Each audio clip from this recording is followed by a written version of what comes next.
Shalom. First and foremost, before I begin this lesson, I want to give all praises, honor, and glory to Yahweh, Bahashem, Yahweh Shai, Bahashem, Rachaha Kodash. Double honors go out to the apostles and elders of Great Millstone who rule and teach well. Shalom, Wa Barakiam to you brothers and sisters out there. All right, this is the brother Malachi from the Great Millstone Nashville camp. And Lord willing that this lesson is edifying to the hopeful elect.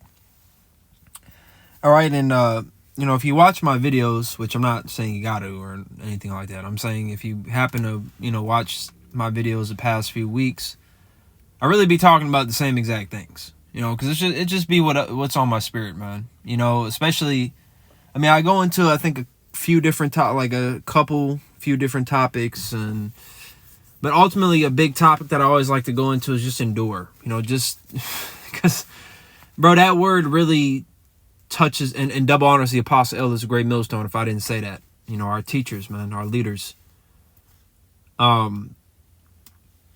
Endure, when you basically summarize it up, when you go into the etymology, it basically goes into remaining in existence. And I cannot stress that enough, bro. The Lord does not care if you're happy or smiling or laughing. No, just don't quit. Just continue to fight every day. Every day you wake up is a new day to serve the Lord, to get better, to improve. You're going to fall. You're going to mess up. You're going to make mistakes. But another day, every day you wake up is a blessing because another day you get to serve the Lord, man. The scriptures tell us that, the Lord is not the God of the dead. He's the God of the living. So do we want to get out of here, by any means necessary? Like Apostle Paul said, it's better to depart and be with Mashiach. But what else did Apostle Paul say? But yet it's more needful for me to be here with you.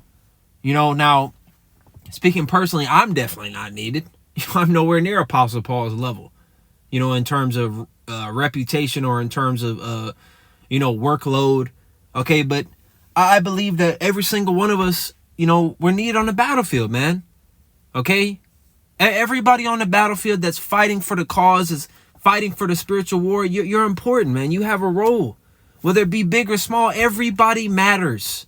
That's doing this thing in truth and sincerity. We are a unit. This is a battle. This is a war. All hands, like Apostle Aryamlab said, all hands on deck.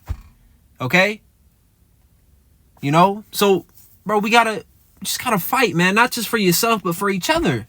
Especially if you're in the camp. Bro, the brothers in the camp love you. They care about you. They don't want to see you fucking flake off. Okay? Because one of the things that we despise the most is a quitter, man. Somebody that gives up, that takes their hand off the plow, that decides that, I don't want to do it no more. Especially if you've been in this thing for fucking 5+ years, which is not a long time, in retrospect. 5 years really ain't that long, but it's 5 years that you put towards the Lord. 6, 7, 8, 9, 10 years, and you're just going to throw it away. You're just going to say, fuck it, I don't want to do this no more. It's like, well, what the fuck? You just wasted your life, bro. It's different if it was 5 months. You're still through, but at least you decided 5 months in, this ain't for me. You've been in for fucking 5, 6, 7, 8, 9 years, and now you talking about, I don't know, man. You don't know? Well, what the hell happened? What changed in your life that now all of a sudden you don't know? You've been catching hell the whole time. You were catching hell in the world. You just didn't realize it. You didn't understand what it was or what it was for or anything. There's no point in giving up, man. We're too far. We're too invested. This war is going to carry on with or without you. That's what you need to understand, man. So I got this pulled up on chat. Hold on. I might crack this door. It's getting kind of hot in this car. Not like crazy. But then again, people probably, It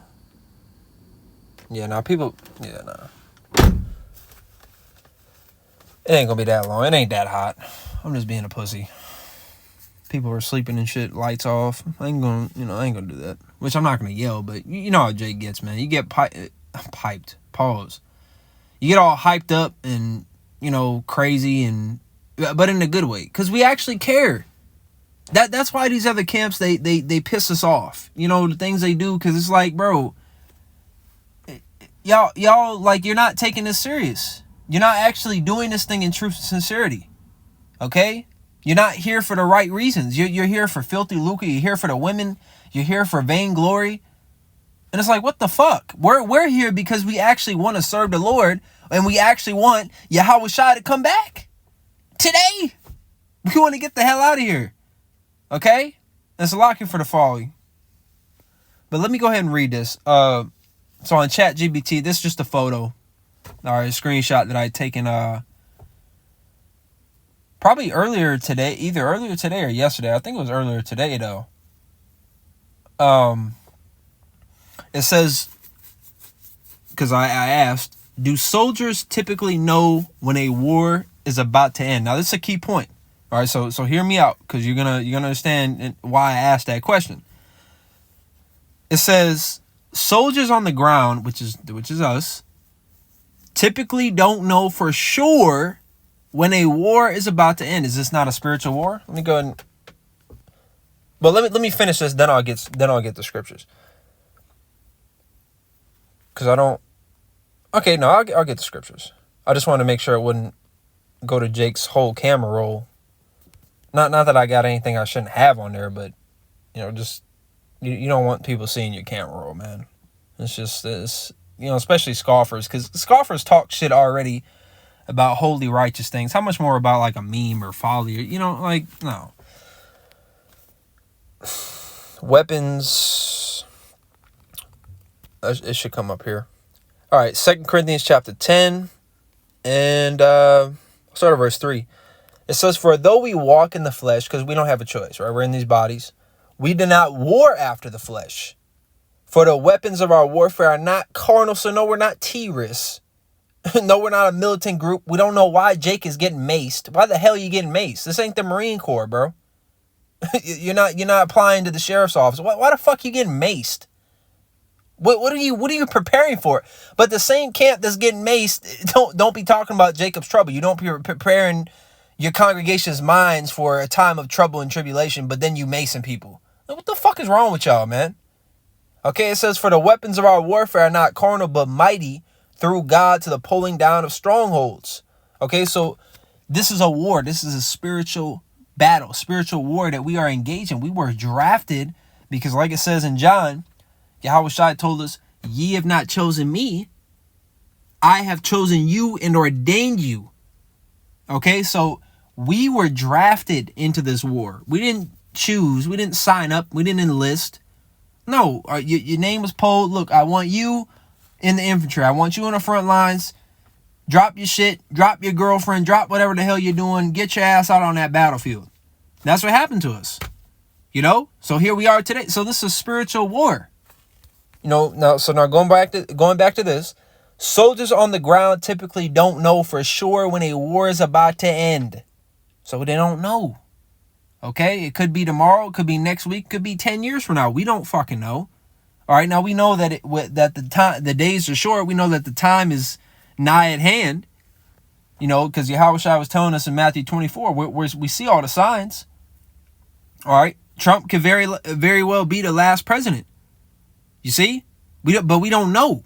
All right, because let me grab this in Matthew 24. And ultimately, who cares? I mean, not who cares like that, because we want to get out of here. But who cares in the sense of, look, man, we're all worthy of death, and we can never truly pay back the Lord for all the benefits and things that he's done for us. So who cares if we got another 5 years, man? You ain't got 5 more years to serve the Lord, but then you expect the Lord to want to deliver you in the time of trouble, or you expect the Lord to believe that you look, bro, we're fighting to serve the Lord for the rest of eternity. So if you're not willing to serve him for 5 more years, then how the hell are you going to do it forever? Because that's the thing. Are we going to be working in the kingdom? No. Okay, we're not going to be going to camp. We're not going to be doing lessons. But if you can't do lessons in whole camp, how are you going to be serving the Lord forever in the kingdom? All right? If it's a burden for you to go to camp, now, do you always have motivation? No. Okay? But for it to be a burden to you, like you want to leave, but you staying just because you've flown with the most, well, then why the fuck are you really here, though? Do I always want to go to camp? Do I always want to do a lesson? Do I always want to read, listen to lessons? No. There's times where Jake just want to curl up and just lay in the bed all day long, but you can't. You got to go to work. You got to do the work. You got to do a lesson. You got to go to camp. Cold, hot, rain, snow, whatever the hell it is, you got to go out there. Okay? That's where the discipline comes in. But it's not a burden. It's never a burden to serve Yahweh by Shema Shai. Why? If it's a burden for me to go to camp, how the hell am I going to serve the Lord for the rest of eternity, bro? It doesn't make any sense. We're literally fighting to serve the Lord perfectly. It's not like we're going to get to the kingdom and just live in the flesh and just, have sex all day and drink all day and part. No, we're going to be serving the Lord just in perfection. Now we're going to have everything, we're going to have our heart's desires, but Jake ain't going to be eating pizza and fucking and drinking and on the game. And it's like, no, bro, what the hell? We're going to still be serving the Lord. We're going to be keeping the holy days, keeping the laws, executing. We're still going to have jobs in the sense of executing judgment, making sure everything's ran properly. Okay. There's going to be a standard responsibility. All right. So let me grab this. Matthew 24 should be in red. Matthew chapter 24 and verse 22. I'm going to get the point. And except those days should be shortened, there should no flesh be saved. But for the elect's sake, those days shall be shortened. Okay, so for the elect's sake, starting with the men, the 12,000 of each of the respective tribes, 12 tribes, okay, not 13, 12, and Dan is not in there, okay? The tribe of Joseph isn't a thing no more. You got Ephraim and Manasseh, which the tribe of Joseph in Revelations, the 7th chapter is tribe of Ephraim, all right? So you got Judah down to Issachar. It's on the sign, all right? Look at the sign, okay? There's no Dan. So and anybody teaching about Dan, you're going off. That's not in the scriptures. That's not in Revelation 7, bro. All right? And if you're like, well, Ephraim ain't in Revelation 7. Once again, Ephraim is Joseph. Okay? Joseph's first son was Manasseh, but Jacob blessed Ephraim as the firstborn because that's how the Spirit had it played out. So Ephraim is the head of the northern kingdom, and he's also considered the firstborn of Joseph, even though he's technically the second. Okay? So the tribe of Joseph is Ephraim. There is no tribe of Dan, bro. Right? It says, but for the elect's sake, those days shall be shortened. So the Lord is shortening the days. Time is speeding up. Time is flying by dramatically. Okay? But we don't know. Well, actually, this wasn't even the precept I wanted. But I'm actually glad that I got that because time is speeding up because we're almost out of here. Like it says in Romans 13:11. I believe it's 13:11. Our salvation is nearer than when we believed. But I wanted to get...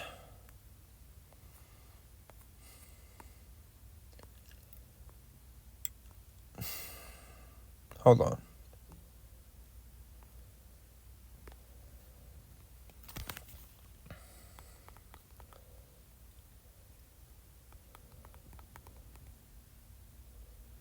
Salakia. Here we go. Matthew 24 and 36 in red.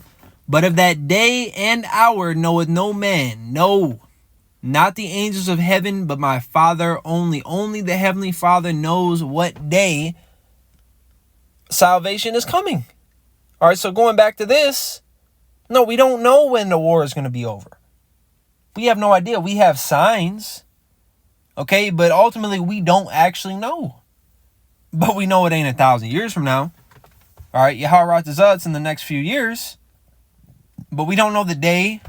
Okay, so what do you need? So when you don't know exactly when you don't know exactly when the end is coming, what does that mean? It means you need to fight. It means you need to endure. It means you need to just continue to battle and have longevity and endurance until the time comes. Until you hear, okay, the war is over, we won, you keep fighting. Every single fucking day. All right, let me grab one more scripture and I'm going to close out. I don't want to, draw it out in his time. Okay, work your work. That's a little better. No, it's in Sirach towards the end. Here we go. Sirach 51 and 29 to 30. Let your soul rejoice in his mercy and be not ashamed of his praise. Work your work betimes and in his time He will give you your reward. So not, oh, I did 3,000 videos, I should get beamed up. No. Yeah, we fucking wish. No, that's not how that works. Oh, I did 100 camps, beamed up. No. In his time, he will give you a reward. When he sees that the time is right, okay, Yahushai, go get the elect. Until then, we need to continue to work. Even if the famine of word hits and we're not literally doing the work in that aspect, guess what? There's still things we need to do. Okay? We're still not done. Just like with boxing, man. You don't stop fighting. You don't stop protecting your face and dodging and bobbing and weaving until the bell rings. Okay? Football, basketball, you don't stop until the whistle blows. Why would it be any different for this? You continue to fight, you continue to press on, you continue to do what you need to do until the war is over, until the job is finished. Like Kobe said, job finished. Until we're done, until the war is won, till our enemies are conquered, till Yahushua returns, you continue to fight. All right, so Lord, when that this lesson was edifying, I pray it was edifying. If it wasn't, let me know. All right, any scriptures, Baba Kashad, drop them. Lord willing is edifying to your elect. Before I close, I need to give all praise. I want to give all praises to Yahweh, Ba'ashim Yahushai, Ba'ashim Rachah Kudash. Double honors the Apostle Elder Gray Millstone. Shalom.